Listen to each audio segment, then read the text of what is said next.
आज हम जो कहानी सुना रहे हैं वो एक जिन की दीवानियत की कहानी है। ये एक हकीकी कहानी है। सुहाना नाम की एक लड़की होती है जिसके बचपन से ही एक जिन दीवाना हो जाता है। सुहाना के घर के आसपास सभी लोगों को ये बात पता थी कि उस पर जिन का साया है।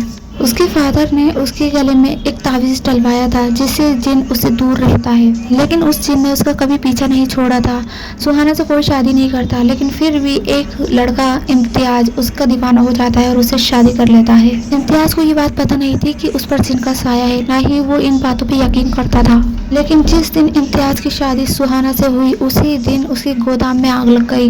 काफ़ी लोगों को उसने मरने से बचाया। वो आग में चला गया था और लोगों को बचाता रहा, लेकिन उसकी सास को ये बात जैसे ही पता चली कि उसकी बहू पे जिन का साया है, वो अपने बेटे को दूर रखने लगी। वो काफ़ी शौक हो गई थी और हर वक्त सुहाना से नफरत करती थी। इम्तियाज जब भी सुहाना के करीब जाता कोई ना कोई अनहोनी घटना हो ही जाती। क्योंकि इम्तियाज इन बातों पे यकीन नहीं करता था, तो उसने सुहाना के गले में जो ताबीज़ था वो हटवा दिया था और जिन पूरी तरह से आज़ाद हो गया था सुहाना के पास जाने के लिए। इम्तियाज को किसी काम से बाहर जाना पड़ा और वहीं हम देखते हैं कि थोड़ी ही देर में इम्तियाज वापस आ जाता है, लेकिन वो इम्तियाज नहीं होता, वो जिन होता है जो इम्तियाज का रूप लेके वापस आता है और वो सुहाना के साथ रहने लगता है। वहीं इम्तियाज जो शहर से बाहर था उसके साथ कुछ अजीब घटनाएं होने लगती है। उसे अजीब अजीब सी चीजें नजर आती है। मेट्रो में वो एक बच्चे को बचाता है, लेकिन सब समझते हैं कि उस बच्चे को चुरा रहा है और सब उसकी पिटाई कर देते हैं। इम्तियाज को समझ में नहीं आता कि उसके साथ हो क्या रहा है। डॉक्टर को दिखाने से कोई फायदा नहीं होता, तो वो अपने दोस्त को बताता है। उसका दोस्त उसे गाजी साहब के पास ले जाता है।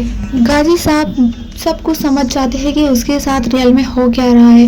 वो उसे बताते हैं कि तुम्हारी बीवी पे एक जिन का साया है। अपनी बीवी को बचाने के लिए वो गाजी साहब और अपने दोस्त के साथ भागता है। अपनी बीवी को बचाने के लिए उसे घर जाता है, लेकिन वहां पहुंचने से पहले ही इम्तियाज की पहली गाड़ी का एक्सीडेंट हो जाता है। वो उन दोनों को छोड़ के फिर भी पैदल भागा जाता है और वहीं जिन उसे मार देता है और इम्तियाज की लाश जमीन में ही दफन हो जाती है। किसी को पता भी नहीं लगता।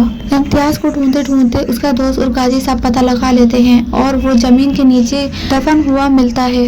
गाजी साहब के कहने पे उसका दोस्त सुहाना को बताने के लिए जाता है, लेकिन सुहाना उसकी बात का यकीन ही नहीं करती। और फिर इम्तियाज का दोस्त भी उस जिन के हाथों बेमौत मारा जाता है। वो जिन हर उस शख्स को मार रहा था जो उसके रास्ते में आ रहा था, जो उसे उसकी सुहाना से दूर कर रहा था।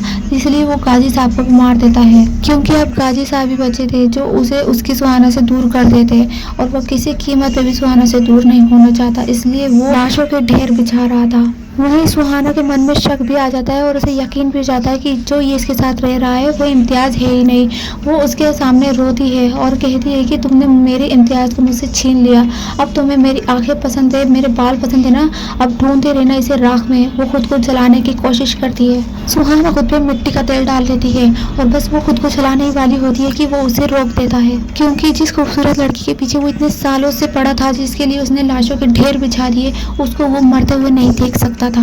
वो उसे जलने से रोक देता है और तभी सुहाना रो रो के कहती कि चले जाओ मेरी जिंदगी से। सुहाना के इतने नफरत भरे अंदाज में कहने से ही वो उसकी जिंदगी से चला जाता है, क्योंकि वो सुहाना की नफरत बर्दाश्त नहीं कर पा रहा था। सबको मारने वाला जिन सुहाना को मरते हुए नहीं देख सकता था, इसलिए उसके कहते ही वो उसकी जिंदगी से चला जाता है। और आज भी सुहाना उस जिन की नजरों से पूरी तरह आजाद हुई या नहीं, ये कोई नहीं जानता।